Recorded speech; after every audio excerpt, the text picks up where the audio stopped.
before going to the proof of the central limit theorem, I want to provide you some comparison between the weak law of large numbers and the central limit theorem by asking the same question, but we're going to try to answer that question using either a weak law of large numbers and the central limit theorem.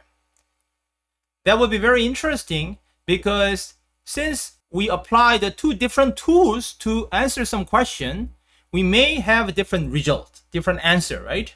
And we are wondering about how those different answers are coming from the characteristic of each tool, like weak law of large numbers and the central limit theorem.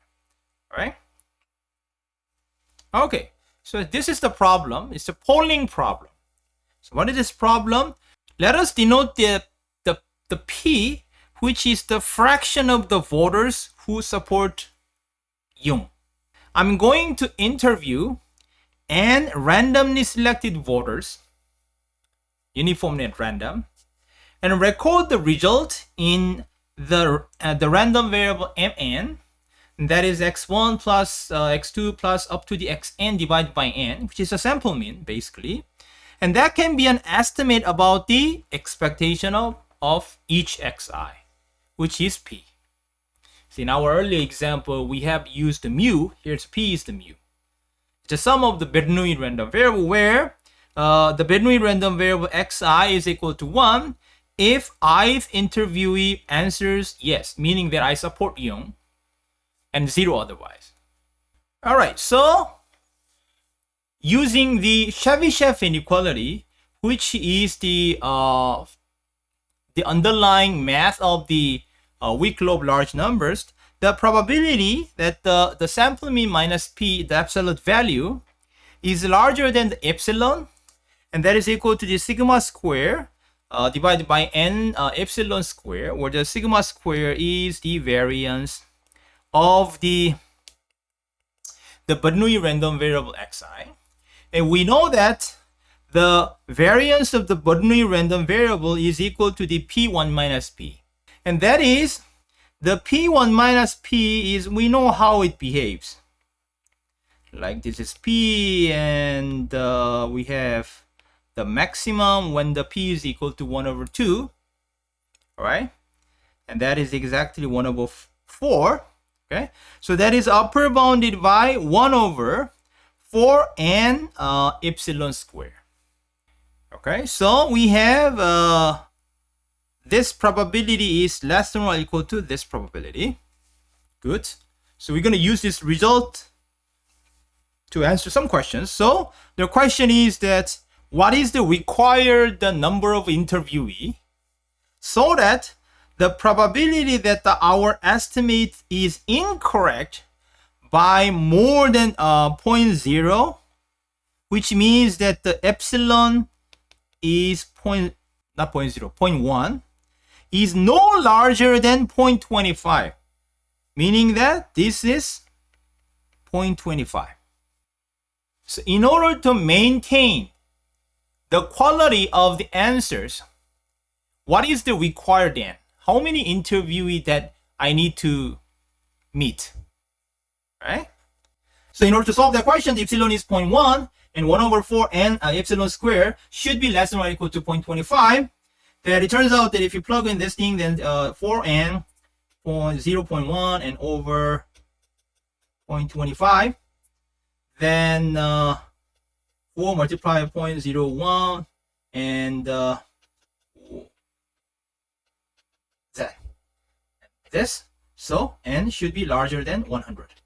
So at least we need to interview 100 people in order to maintain the incorrect probability is no larger than 0.25. Incorrect probability 0.1. Okay. All right. Slightly different question is that we can just slightly modify the quality of the answer by doing this.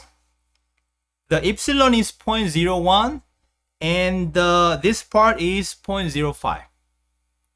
Then obviously, since we increase the quality of the answers, the required number of interview will increase. But how much?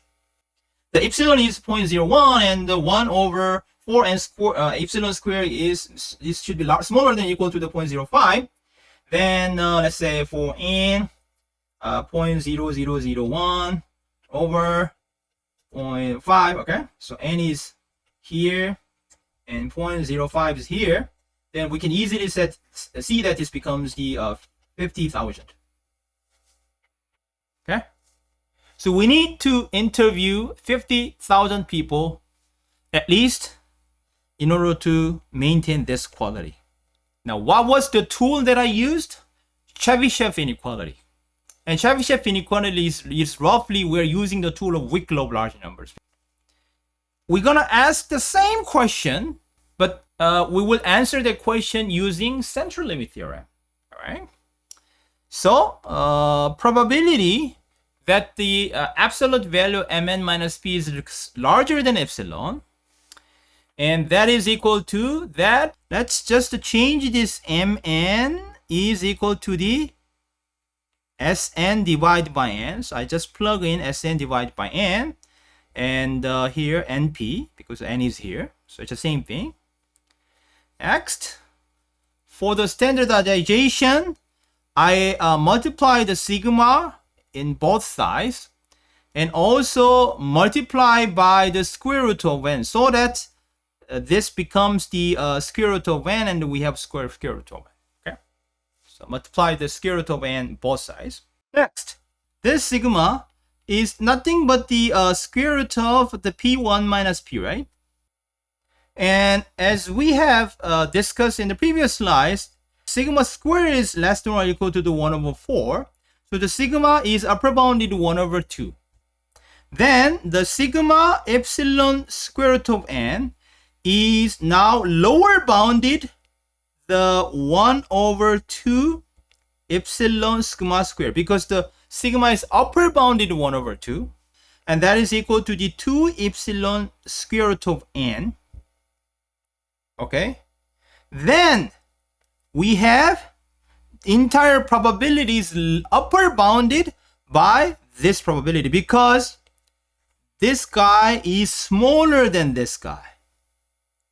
Okay, so it means that originally we were trying to computing this distributions, but using this the lower bound of this guy, so we are computing this.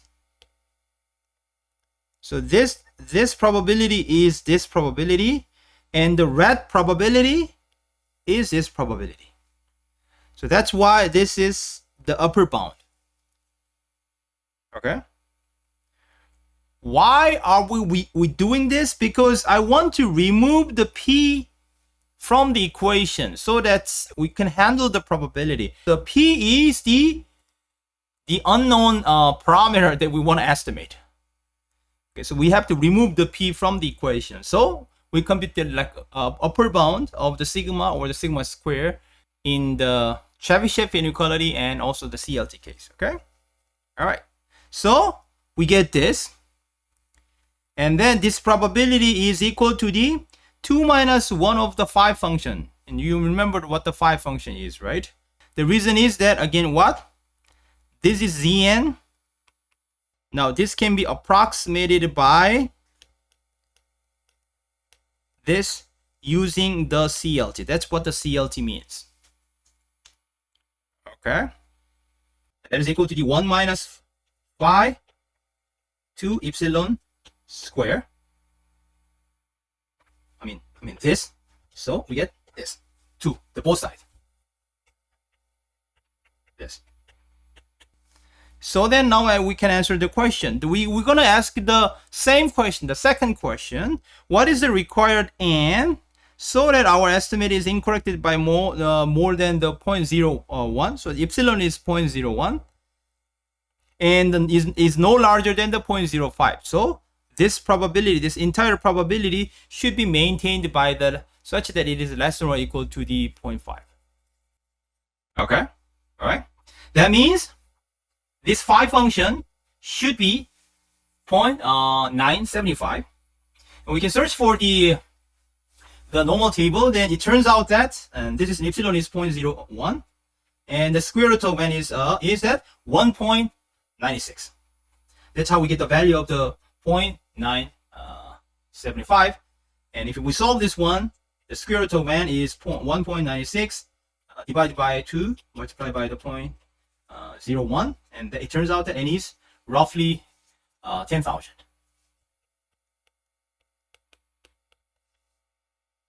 So comparing the result of the required n from the Chebyshev inequality or law of large numbers and the central limit theorem for the CLT, we need smaller required the number of the interviewees. The reason is that the Chebyshev inequality will give us the very rough estimate, whereas in the CLT, the result of the CLT essentially that is an approximation of the distribution, whereas in the law of large numbers it's just what? It's an approximation using just a CCDF. So approximation of the sort of SN essentially using the distribution approach or the CCDF approach in some sense, then obviously the distribution approach will be more accurate. Okay, so in this case, CLT will give us lower number of required interviews, which will reduce a lot of budget. Okay. So if, for example, you are the employer of the company which deals with the polling stuff, then in this case, I just know the law of large numbers and Chebyshev inequality, then I need to make a call to the 50,000 people, and suppose that one people will cost some dollars, I don't know, $20, $30. And then obviously the budget, the amount of the money that we will spend will be much reduced if we know the result of the central limit theorem. Okay. So in this case, the central limit theorem is better, much better.